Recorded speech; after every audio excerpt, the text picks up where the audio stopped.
Unpaid overtime? Boss hides behind policy. Legal or illegal? Welcome to 5 workplace rights your boss hopes you forget. The modern workplace can feel like a game where the rules are hidden, except those rules are your pay, your time, and your sanity. Your boss might have a fancy office, but they're not above the law.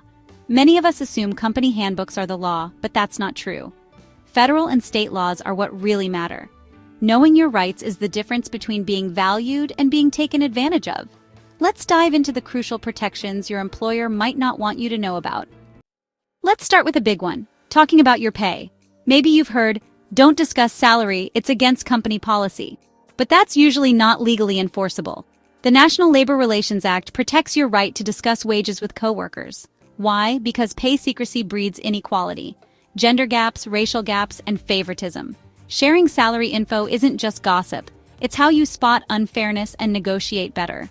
When you and your coworkers talk pay, you turn isolated complaints into collective power. That's why employers discourage it. They want to keep you in the dark. For most workers, discussing pay is a protected right. Don't let company policy scare you.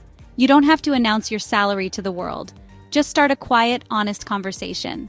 The goal isn't drama, it's fairness.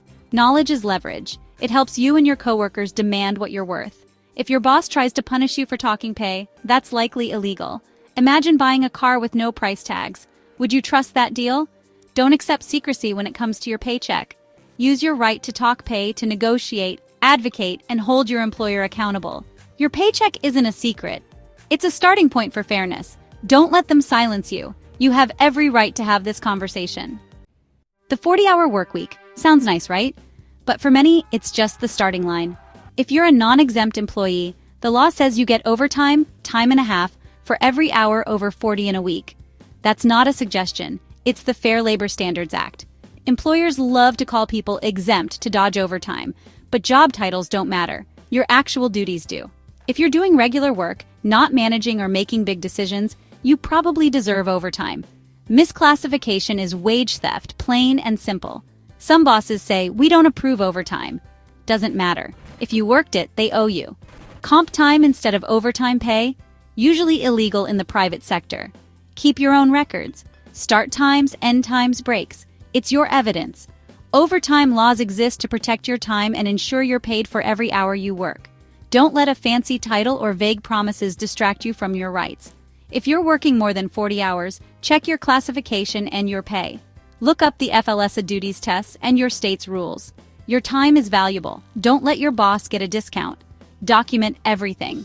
If you're owed overtime, demand it. This isn't about greed, it's about fairness. Know your rights and don't let your employer take advantage. 40 hours means 40 hours. Anything more deserves more pay. Let's talk about breaks, the time to eat, rest, or just breathe. Some bosses act like breaks are a gift, but in many states they're the law. Federal law doesn't require breaks, but about half the states do. For example, California and New York mandate meal and rest breaks for certain shifts. Short breaks, 20 minutes or less, are usually paid.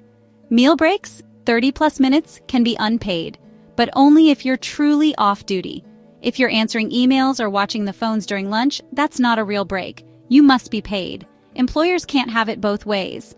No free labor disguised as a break. If you're denied breaks or forced to work through them, document every instance.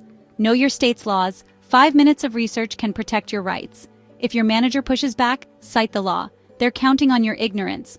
Skipping breaks isn't being a team player. It leads to burnout and mistakes. Breaks are essential for your health and productivity. Don't let company culture cheat you out of your time or pay.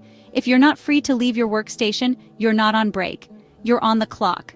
Document, research, and stand up for your right to rest. Your time is protected. Don't give it away for free. Take your breaks. You've earned them. It's that simple. Life happens. Illness, new babies, family emergencies. The last thing you should worry about is losing your job. The Family and Medical Leave Act, FMLA, gives eligible employees up to 12 weeks of unpaid job-protected leave per year. When you return, your employer must give you your job, or an equivalent one, back. FMLA covers companies with 50+ employees, and you must have worked there a year and logged 1,250 hours. It covers caring for a new child, a sick family member, or your own serious health condition. Some states go further, offering more leave or even paid family leave. Always check your state's laws. Sometimes they're better than federal rules. Your employer must follow whichever law gives you the most protection. Taking leave isn't a favor, it's your legal right. You may need to give notice and fill out paperwork, but it's worth it. Keep copies of everything and communicate in writing. Don't let guilt or pressure stop you from using your rights. Your health and family come first. The law agrees. If you qualify, use your leave confidently. Check both FMLA and your state's rules for the best protection. Don't let HR hand you the bare minimum. Know what you're entitled to. Protect your job, your health, and your family. You've learned your rights, spoken up, and now things at work feel different. This is retaliation. When your boss punishes you for asserting your rights, it's illegal. Laws like the NLRA, FLSA, and FMLA all have anti-retaliation protections. Retaliation isn't always obvious. It can be a bad review, a demotion, or being left out of meetings. The key is adverse action. Anything that would make a reasonable person think twice about speaking up. Timing matters. If negative changes happen right after you assert your rights, that's a red flag. Start a work diary. Document changes, save emails, and keep old performance reviews. You're building a case that shows the punishment is linked to your protected activity. Agencies like the EEOC and Department of Labor investigate retaliation claims. The law is on your side. You shouldn't have to choose between your rights and your job. Employers want you to be scared and silent. Don't let them win. If you feel targeted after asserting your rights, pay attention and document everything. Retaliation is a violation of the law, not just bad management. Stand up for yourself and use the protections available. You have the right to a workplace free from fear and intimidation. Don't tolerate retaliation. Report it. Protect yourself by knowing and documenting your rights. These 5 rights can change your work life if you use them. Your job shouldn't cost your dignity, health, or financial security. The law sets the baseline, but you have to enforce it. Your employer has lawyers. You need information. Be your own advocate. Knowledge is your leverage. Don't just watch. Take action. Learn more about the right that matters most to you. Share this with a coworker. Stay informed. A workforce that knows its rights can't be easily exploited. Stay safe, stay empowered, and don't let them get away with it.